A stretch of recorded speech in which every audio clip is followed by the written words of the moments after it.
사람들은 흔히 행복이란 거창한 사건들로 이루어지는 것이라고들 말한다.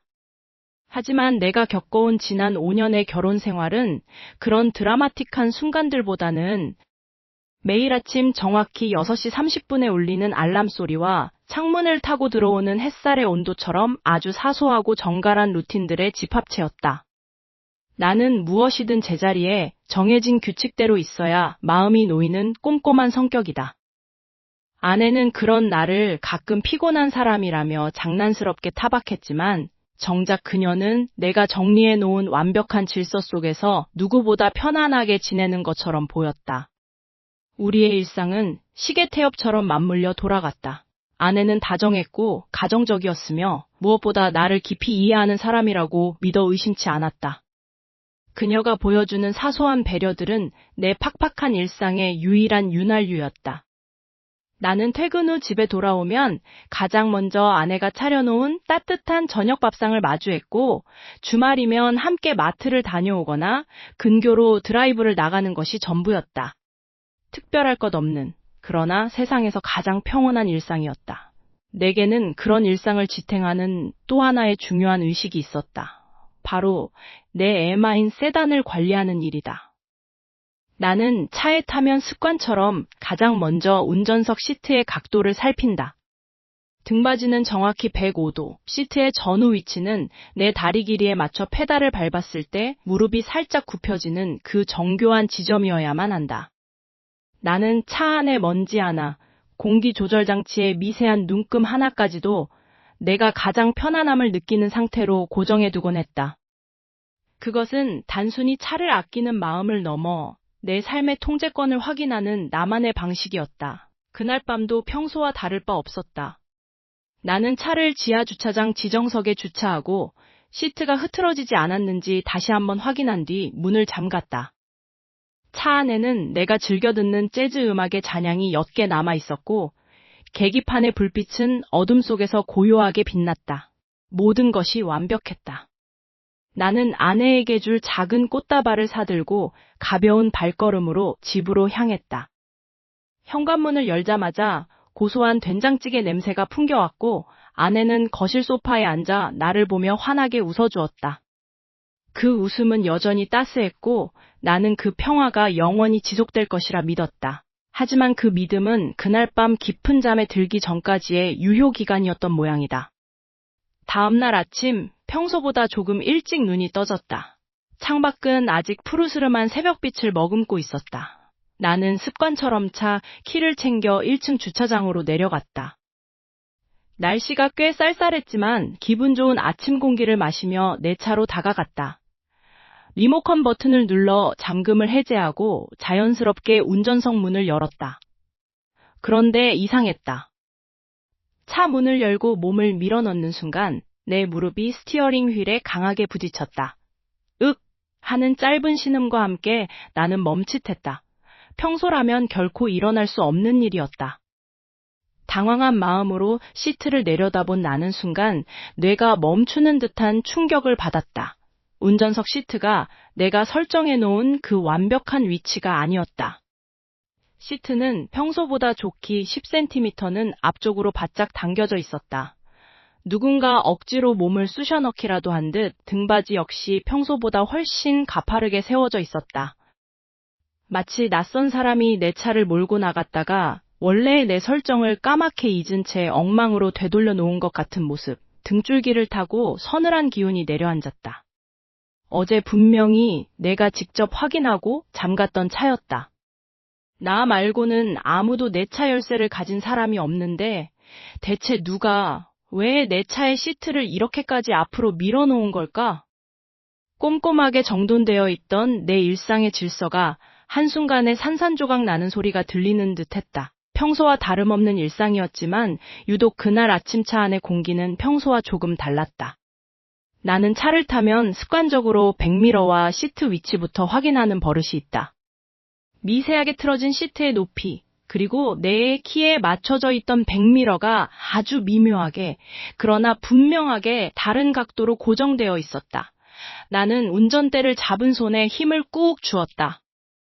꼼꼼한 성격 탓에 차의 아주 작은 변화도 내게는 커다란 이질감으로 다가왔다. 아내에게 조심스럽게 물었다. 어제 차 썼어? 시트 위치가 바뀐 것 같아서. 아내는 주방에서 커피를 내리다가 아무렇지도 않게 대답했다. 응, 어제 퇴근길에 갑자기 장 볼 게 생각나서 대형마트 좀 들렀거든. 아, 그쪽 주차장이 너무 좁아서 내리기 편하게 시트를 좀 올렸었어. 왜 불편해? 아내의 눈은 흔들림이 없었다. 너무나 자연스럽고 완벽한 대답이었다. 나는 그저, 아, 그렇구나 하고 대수롭지 않게 넘겼다. 사랑하는 사람을 의심하는 것 자체가 내게는 죄악처럼 느껴졌으니까. 하지만 일주일 뒤 불길한 예감은 확신으로 변했다. 퇴근 후 차에 올라탄 순간 어김없이 느껴지는 낯선 감각. 이번에는 단순히 시트 위치의 문제가 아니었다. 백미러는 완전히 다른 곳을 비추고 있었고, 조수석 바닥에는 옅은 담배 냄새가 섞인 묘한 향수 냄새가 희미하게 감돌았다. 무엇보다 결정적인 것은 대시보드 위에 놓인 조수석 의자의 각도가 평소 아내가 즐겨 앉는 각도가 아닌 아주 뒤로 한껏 젖혀져 있었다는 점이다. 머릿속에서 경고음이 울렸다. 심장이 쿵쾅거리기 시작했다. 나는 떨리는 손으로 블랙박스 메모리 카드를 뽑아 집에 있는 노트북에 꽂았다. 파일을 재생하는 몇 초의 시간이 마치 몇 년처럼 길게 느껴졌다. 화면 속에는 어젯밤 11시, 평소라면 단잠에 빠져 있었을 시간의 풍경이 담겨 있었다. 아내는 태연하게 주차장에서 차를 빼더니 시내를 가로질러 달렸다. 평소 우리가 다니지 않는 외곽의 한적한 길, 그 끝에 있는 낯선 고급 빌라 앞에 차가 멈췄다. 어둠 속에서 한 남자가 다가왔다. 익숙한 실루엣, 지역사회에서 위선적인 얼굴로 존경받는 그 단체장이었다. 아내는 활짝 웃으며 그를 조수석에 태웠다. 두 사람은 차 안에서 무엇인가 다정하게 속삭이며 웃음을 터뜨렸고, 아내는 그에게 몸을 바짝 기울였다. 화면을 뚫어지게 쳐다보던 나는 숨조차 쉴 수 없었다. 내 차, 내 공간, 그리고 내 아내가 맺고 있던 은밀한 시간들이 고스란히 드러나고 있었다. 화면 속 두 사람의 웃음소리가 내 귓가를 찢는 듯했다. 나는 차갑게 식어가는 손을 꽉 쥐고 모니터 앞을 떠날 수 없었다. 이것이 정말 현실인가? 내가 알던 나의 아내가 내가 알던 그 사람이 맞단 말인가? 눈앞에 영상이 멈췄음에도 내 머릿속에서는 배신의 파편들이 걷잡을 수 없이 쏟아져 내리고 있었다. 이제 나는 무엇을 해야 하는가? 이 엄청난 진실을 마주한 채 내일 아침 나는 다시 어떤 얼굴로 그녀를 대해야 하는 것일까? 창밖의 밤은 더없이 고요했지만 내 안의 세계는 완전히 무너져 내리고 있었다. 아내의 변명은 늘 완벽했다. 아니, 완벽해 보였다. 마트 주차장의 좁은 공간 때문에 의자 등받이를 뒤로 젖혔다거나 갑자기 쏟아진 소나기 때문에 서둘러 차를 빼느라 사이드미러 각도를 건드렸다는 말들. 평소라면 의심조차 하지 않았을 사소한 일상들이다. 하지만 내 안에 무언가가 서서히 균열을 일으키기 시작했다. 꼼꼼한 성격 탓인지 아니면 직감이라는 본능적인 경고음인지 나는 차 안에 남겨진 미세한 흔적들을 기록하기 시작했다. 조수석 매트 위에 떨어진 낯선 머리카락 한 올, 그리고 차 안에서 은은하게 풍기는 평소 아내가 쓰지 않는 독한 향수 냄새. 그날 이후 나는 아내의 뒤를 밟기로 결심했다. 그녀가 봉사활동이라며 매주 토요일 오후마다 나서는 곳, 봉사단체 나눔의 손길이라는 거창한 이름의 모임이다. 아내는 항상 화장기 없는 수수한 차림으로 집을 나섰지만 차 안에서 발견되는 미묘한 흔적들은 전혀 다른 이야기를 하고 있었다. 나는 일부러 조금 멀찍이 떨어져 그녀의 행적을 쫓았다. 아내는 익숙한 듯 시내 외곽의 한 외진 카페 주차장에 차를 세웠다. 그곳에는 이미 고급 세단 한 대가 기다리고 있었다. 차 문이 열리고 익숙한 얼굴이 나타났다. 우리 동네에서 꽤 영향력이 있다는 그 단체장이었다. 그는 늘 지역사회에 봉사하고 헌신한다는 이미지를 내세워 사람들의 존경을 받는 인물이었다. 그가 아내를 향해 짓는 미소는 내가 알던 아내의 표정과 묘하게 겹쳐져 있었다. 그것은 결코 봉사활동을 앞둔 동료를 대하는 눈빛이 아니었다. 차 안에서 두 사람은 한참을 머물렀다. 창문 너머로 보이는 그들의 실루엣은 다정했다. 서로의 손을 잡거나 무언가 긴밀하게 속삭이는 모습, 그 광경을 지켜보는 내 심장은 차갑게 식어가는 듯했다. 지난 몇 주간 아내가 내게 뱉었던 말들이 파노라마처럼 스쳐 지나갔다. 오늘 독거노인 어르신들 댁에 다녀왔어. 단체장님이 너무 고생하신다며 고마워하시더라. 그 모든 봉사의 시간들이 사실은 누군가를 속이고 은밀한 미래를 즐기기 위한 위선적인 가면이었음을 깨닫는 데는 그리 오랜 시간이 걸리지 않았다. 집으로 돌아온 아내는 평소와 다름없이 저녁을 준비했다. 도마 위에서 칼이 규칙적으로 움직이는 소리가 오늘따라 소름 끼치게 들렸다. 나는 거실 소파에 앉아 아무렇지 않은 척 TV를 보았지만 손끝은 떨리고 있었다. 그녀는 뒤를 돌아보며 밝게 웃었다. 여보, 오늘 봉사활동 다녀오느라 좀 피곤하네? 먼저 씻을게. 나는 짧게 고개를 끄덕였다. 그녀의 뒷모습에서 뿜어져 나오는 여유가 오히려 나를 더 비참하게 만들었다. 밤이 깊었다. 아내는 이미 깊은 잠에 빠져 규칙적인 숨소리를 내뱉고 있었다. 나는 침대맡에 놓인 그녀의 휴대전화를 멍하니 바라보았다. 평소라면 결코 들여다보지 않았을 물건이다. 하지만 오늘따라 그 화면이 나를 유혹하는 것처럼 보였다. 조심스럽게 손을 뻗어 액정을 켰다. 지문 인식이나 패턴 잠금은 없었다. 그녀는 내게 그만큼 당당했던 걸까? 아니면 나를 그 정도로 무시했던 걸까? 그때 정적을 깨고 화면이 환하게 밝아졌다. 메시지 알림이었다. 발신자는 단체장님. 가슴이 쿵쾅거리기 시작했다. 화면에 떠오른 글자는 너무도 선명해서 눈을 의심할 수밖에 없었다. 다음 주 봉사는 비워도 드디어 때가 됐어. 우리 사이를 방해하는 그 사람 완전히 정리하고 이제 모든 걸 확실하게 정리할 거니까 이번엔 실수 없게 준비해. 거실 시계 초침 소리가 유난히 크게 들렸다. 아내는 안방에서 깊은 잠에 빠져 있었다. 옆자리에 누운 그녀의 규칙적인 숨소리가 지금의 내 혼란스러운 상태와 너무나 대조적이어서 헛웃음이 나왔다. 나는 침대 옆 협탁 위에 놓인 아내의 휴대전화를 힐끔 보았다. 평소라면 절대 손대지 않았을 물건이었다. 하지만 오늘만큼은 달랐다. 내 손끝이 미세하게 떨렸다. 혹시라도 잠에서 깰까봐 숨을 죽이고 휴대전화를 집어들었다. 미리 알아두었던 패턴을 누르자 잠금이 풀렸다. 화면이 켜지자마자 나는 메신저 앱으로 손가락을 옮겼다. 단체장이라는 이름의 대화방이 가장 위에 고정되어 있었다. 대화 내용은 내 상상을 아득히 뛰어넘었다. 단순히 봉사활동 일정을 조율하는 건조한 대화가 아니었다. 나는 떨리는 손으로 갤러리 폴더를 열었고 곧바로 숨이 턱 막혔다. 아내가 단체장과 함께 찍은 사진들이 가득했다. 우리가 알던 봉사활동 현장이 아니었다. 사진 속 장소는 화려한 호텔 라운지였고 고급 레스토랑이었다. 아내의 손목에 차여있는 시계, 어깨에 걸쳐진 가방은 내가 뼈 빠지게 일해서 번 돈으로는 사줄 수 없는 것들이었다. 사진 속 아내는 내가 알던 차분하고 검소한 아내가 아니었다. 눈웃음을 치며 남자에게 기대고 있는 모습은 마치 다른 사람의 영혼을 빌려 쓴 것 같았다. 그 남자의 비열한 말투가 채팅창에 선명하게 박혀 있었다. 오늘 고생 많았어. 이 선물은 당신의 노고에 대한 보답이야. 봉사? 그게 봉사라고? 구역질이 올라왔다. 나는 손을 더 떨며 과거의 대화들을 낱낱이 파헤치기 시작했다. 아내가 봉사활동을 다녀온다며 외출했던 날들이 고스란히 기록되어 있었다.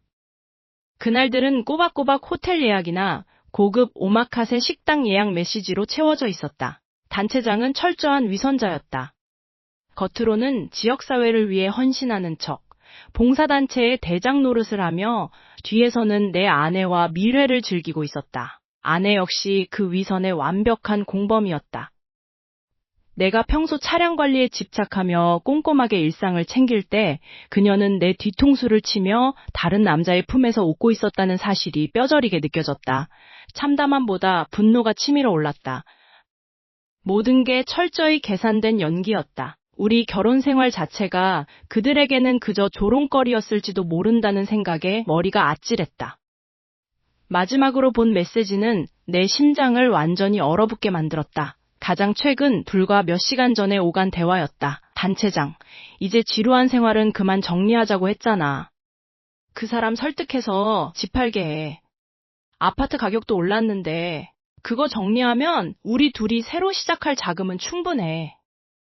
당신 언제까지 그 꽉 막힌 남편 밑에서 고생할 거야? 당장 내일이라도 짐 싸서 나오게 만들어. 내가 도와줄게. 아내의 대답은 내 손가락을 멈추게 했다. 아내, 알겠어요. 안 그래도 내일부터 본격적으로 압박 시작할 거예요. 이번에는 꼭 넘어올 거예요. 조금만 기다려요. 나는 어둠 속에서 차갑게 식어버린 휴대전화를 내려놓았다. 내 집, 내 아내, 그리고 내 인생까지. 모든 것이 그들의 설계대로 무너지고 있었다. 심장이 터질 것 같았다. 아니, 터져버리는 게 차라리 나을 것 같다는 생각이 들었다. 핸들 위를 꽉 쥔 내 손끝이 하얗게 질려 있었다. 증거들이 내 머릿속을 끊임없이 맴돌았다. 아내의 거짓말, 그 빌어먹을 선물들, 그리고 그 위선적인 웃음. 나는 더 이상 참을 수 없었다. 아내가 봉사활동이라고 둘러대고 나가는 그 시간에 그들이 버젓이 드나들었을 그 사무실로 차를 몰았다. 단체장이라는 그 작자의 사무실 문을 거칠게 열어젖혔을 때 그는 평소에 그 가식적인 미소를 띤 채 서류를 검토하고 있었다. 나를 본 그의 눈동자가 아주 잠시 흔들렸지만 그는 이내 능숙하게 가면을 다시 썼다. 이게 무슨 결례입니까? 무슨 일로 이렇게 다짜고짜 찾아오신 거죠? 그의 목소리는 너무나도 차분하고 단정했다. 그 목소리를 듣는 순간 억눌러왔던 분노가 화산처럼 터져나왔다. 나는 휴대폰에 저장된 아내가 그에게서 받았던 명품 가방의 영수증과 둘이 함께 찍힌 교묘한 사진들을 탁자 위에 내던졌다. 이게 다 뭡니까? 당신이랑 내 아내가 무슨 사이냐고 물었습니다. 봉사활동? 이게 다 봉사활동의 대가입니까? 그는 서류를 내려다보지도 않은 채 오히려 한심하다는 듯 나를 바라보았다. 그 눈빛은 마치 내가 아주 미친 사람이라도 된 것처럼 나를 멸시하고 있었다. 보아하니 오해가 심각하시군요. 저는 이 지역에서 수십 년간 봉사하며 살아온 사람입니다. 당신 같은 사람들의 근거 없는 의심과 질투 때문에 내 명예가 더럽혀지는 걸 더 이상 두고 볼 수 없네요. 뭐라고요? 지금 나보고 망상이라고 하는 겁니까? 증거가 이렇게나 많은데. 증거요? 그게 증거입니까? 아내분이 워낙 성실하고 마음이 따뜻한 분이라 주변 사람들에게 고마움의 표시를 받은 걸 두고 혼자 소설을 쓰고 계시는군요. 참으로 안타깝습니다. 아내분은 가정에 충실한데 남편이라는 사람이 고작 의처증이나 도져서 밖에서 이러고 다니는 모습이 당신 아내에게 참 부끄러운 일이라는 생각 안 드십니까? 그의 말은 논리적으로 완벽했다. 아니, 완벽하게 계산된 악마의 언어였다. 그는 지역사회에서 쌓아온 자신의 신뢰를 무기로 나를 완전히 매장하고 있었다. 나는 말문이 막혔다. 내가 꼼꼼하게 모아온 증거들은 그가 뱉는 한마디 한마디에 의해 가벼운 종이 조각처럼 취급받았다. 내 분노는 오히려 나를 옹졸하고 비정상적인 남편으로 몰아가는 족쇄가 되었다. 그는 여유롭게 차를 한 모금 마시며 덧붙였다. 당장 나가주십시오. 더 소란을 피우면 업무방해로 경찰을 부를 수밖에 없습니다. 당신의 그 삐뚤어진 가정을 지키고 싶다면 집에 가서 아내분에게 사죄나 하세요. 이런 추한 짓은 이제 그만하시고요. 그의 사무실에서 쫓겨나듯 나왔을 때 나는 다리에 힘이 풀려 주저앉을 뻔했다. 내가 틀린 것인가? 아니, 내가 틀릴 리가 없다.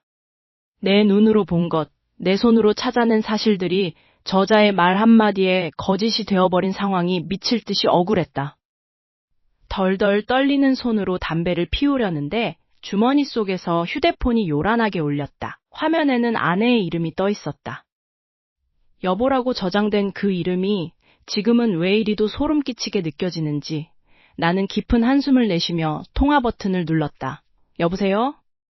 수화기 너머로 들려온 아내의 목소리는 평소의 그 상냥하고 나긋나긋한 톤이 아니었다. 얼음장처럼 차갑고 날카로운 금속성 같은 목소리가 내 귓가를 찔렀다. 지금 당장 그 사람 사무실 앞에서 당장 꺼져. 대체 무슨 생각이야? 당신이 감히 어디 가서 누굴 괴롭히고 다니는 거야? 내가 경고했지. 당신 그 망상 때문에 내 일상 망치지 말라고. 마지막으로 말하는데 지금 당장 집에 가서 짐 싸서 나가. 더 이상 내 인내심 테스트하지 마. 만약 한 번만 더 그 사람한테 연락하거나 찾아가면 그 즉시 법원 가서 이혼 소장 접수할 줄 알아. 알아들었어? 툭 하고 전화가 끊겼다. 나는 텅 빈 거리 한복판에서 얼어붙은 채 서 있었다. 아내는 이미 모든 상황을 알고 있었다. 아니, 저자가 내 전화를 받고 바로 아내에게 일러 바친 것이 분명했다. 이제는 숨길 생각조차 없는 그녀의 태도에 내 심장은 차갑게 식어버렸다. 이 결혼은 끝난 것인가? 그 인간, 단체장이라는 작자의 그 위선적인 얼굴이 자꾸만 눈앞에 어른거렸다. 그는 내게 뻔뻔하게 침을 뱉으며 오히려 나를 정신 나간 남편으로 몰아갔지. 하지만 그 대화가 끝나고 돌아오는 길, 내 머릿속에는 오직 한 가지 생각뿐이었다. 저자의 밑바닥을 파헤쳐야 한다. 단순히 아내와의 불륜을 밝히는 차원이 아니었다. 내 직감은 그놈이 단순히 여자나 밝히는 하수인이 아님을 강하게 경고하고 있었다. 나는 곧바로 지인을 통해 소개받은 흥신소 탐정에게 거금을 건넸다. 이 사람의 모든 걸 알아내야 합니다. 특히 자금 흐름과 과거 전력 하나도 빠짐없이요. 며칠 뒤 탐정에게서 두툼한 서류 봉투가 도착했다. 손을 떨며 봉투를 열어본 순간 나는 내 눈을 의심했다.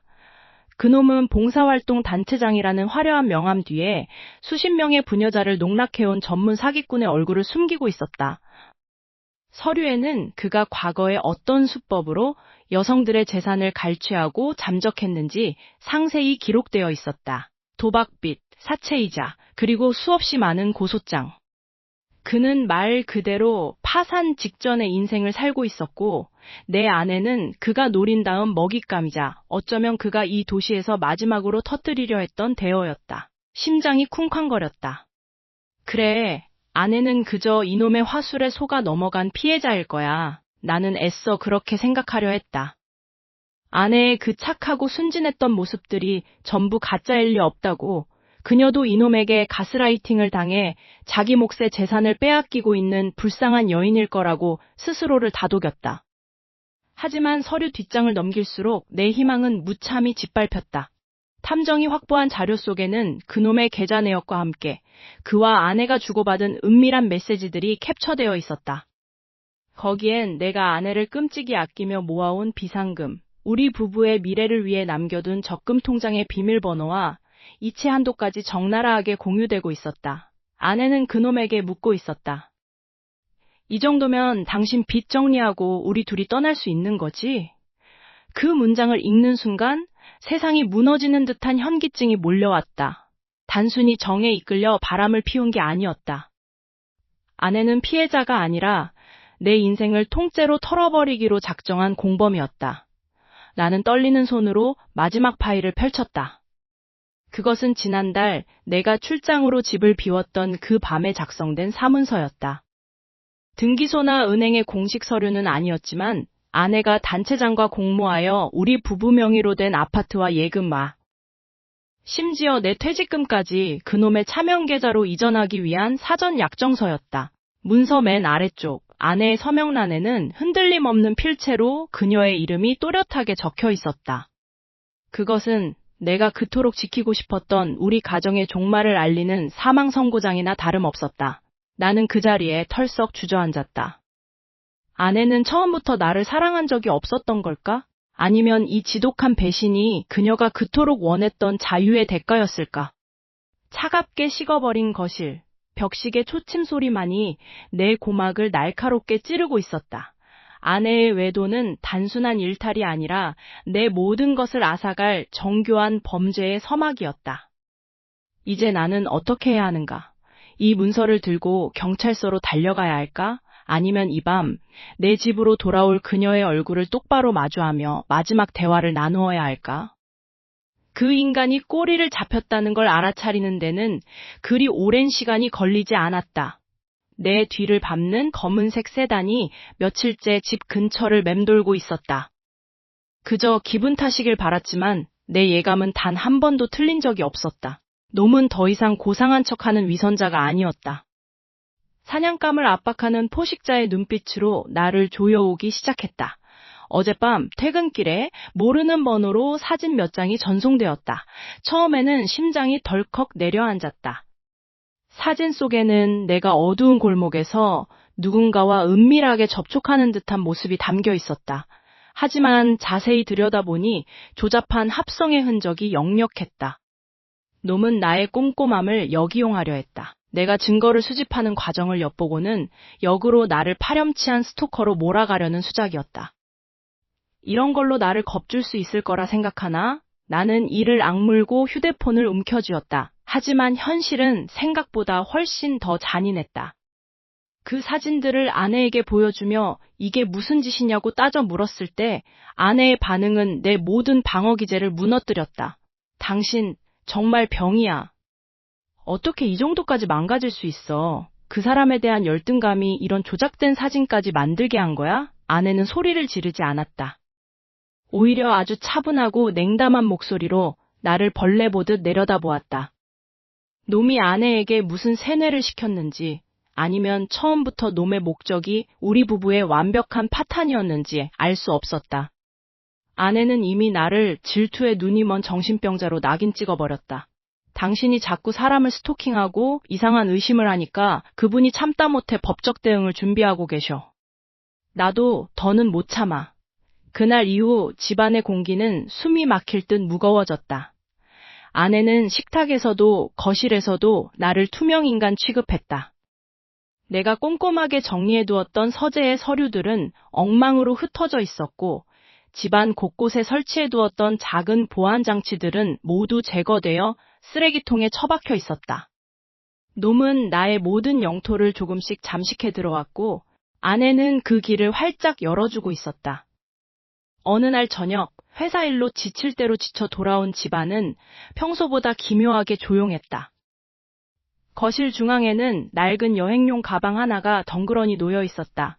아내는 마치 아무 일도 없었다는 듯 아주 평온한 표정으로 셔츠를 곱게 접어 가방 안에 넣고 있었다. 내가 현관문을 닫는 소리에도 그녀는 눈길조차 주지 않았다. 뭐 하는 거야? 어디 가려고? 내 목소리가 떨렸다. 아내는 천천히 고개를 들어 나를 바라보았다. 그녀의 눈동자에는 일말의 죄책감도 과거의 정분도 남아있지 않았다. 그건 마치 차가운 유리구슬 같았다. 당신이 더 이상 이 집에 머물 필요가 없게 됐어. 이혼 서류는 이미 변호사 사무실에 넘어갔고 법원 접수도 끝났어. 짐 챙겨서 지금 당장 나가. 아내는 옷가지 하나를 가방에 툭 던져 넣으며 덧붙였다. 이 집은 그분과 내가 함께 사용할 곳이니까.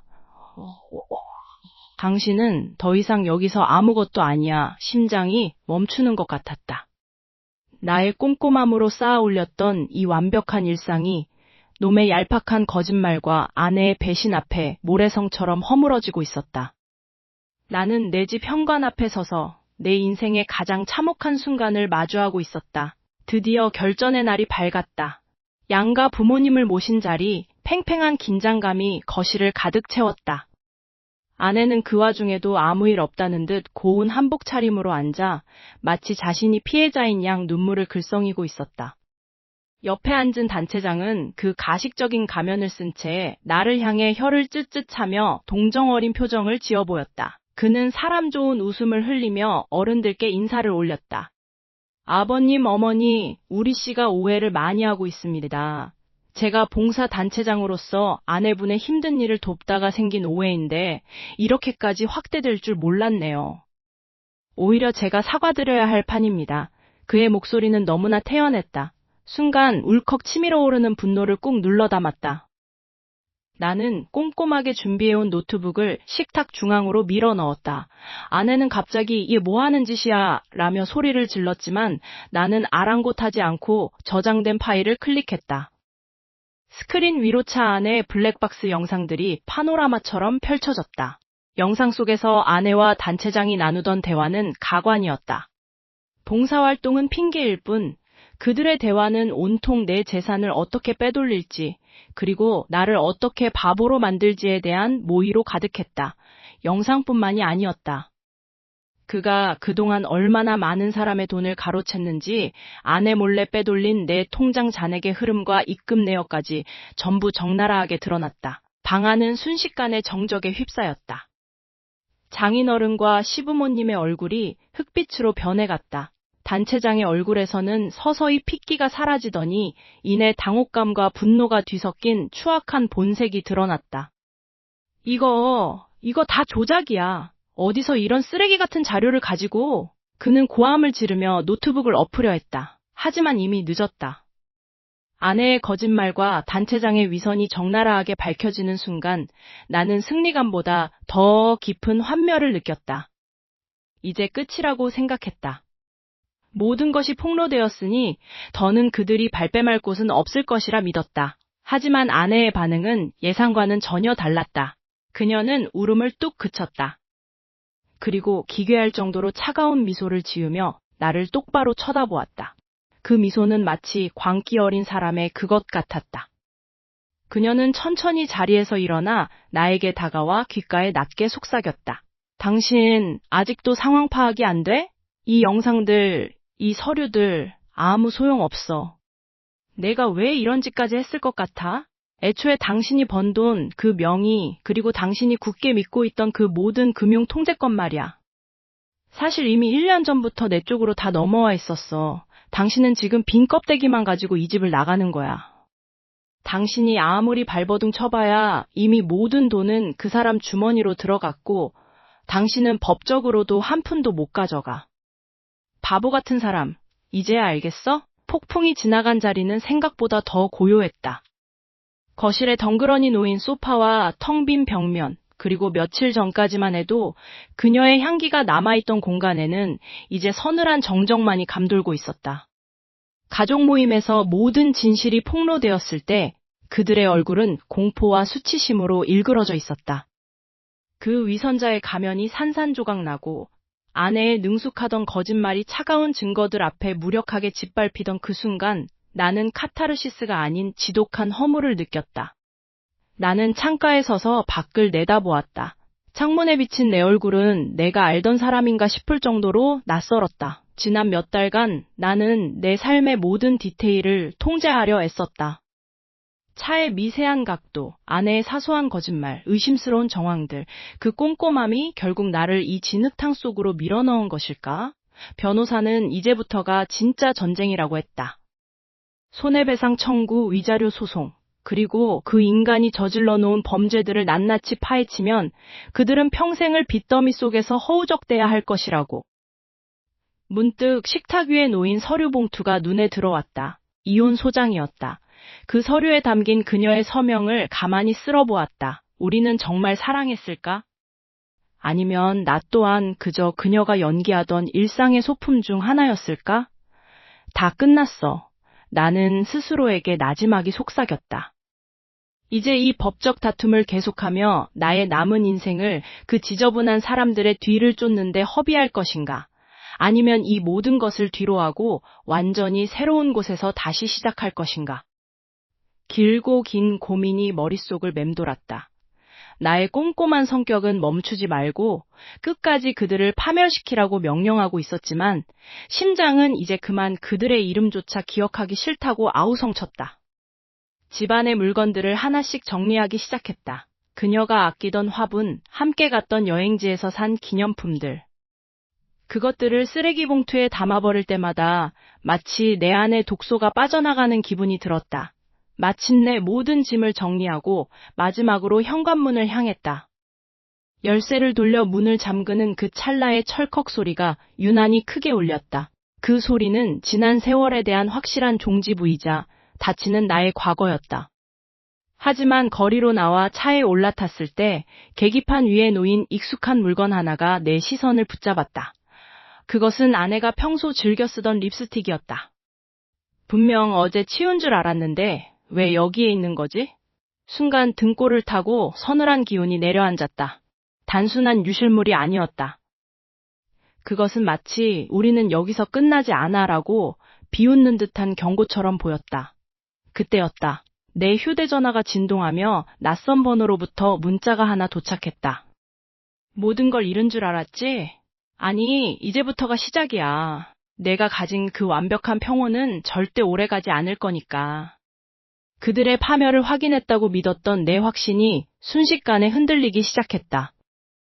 혹시 내가 폭로한 것들은 그저 그들이 설계한 거대한 함정의 일부였던 것일까? 이 사건은 여기서 마무리되는 것인가? 아니면 내가 상상조차 하지 못한 더 잔혹하고 치밀한 복수극이 지금 막 나의 발밑에서부터 꿈틀거리기 시작한 것인가?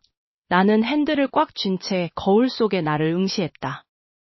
거울 속의 나는 더 이상 평범한 남편이 아니었다. 이제 나는 사냥꾼이 될 것인가? 아니면 또다시 그들의 사냥감이 될 것인가? 이 지독한 운명의 소용돌이는 아직 끝나지 않았다.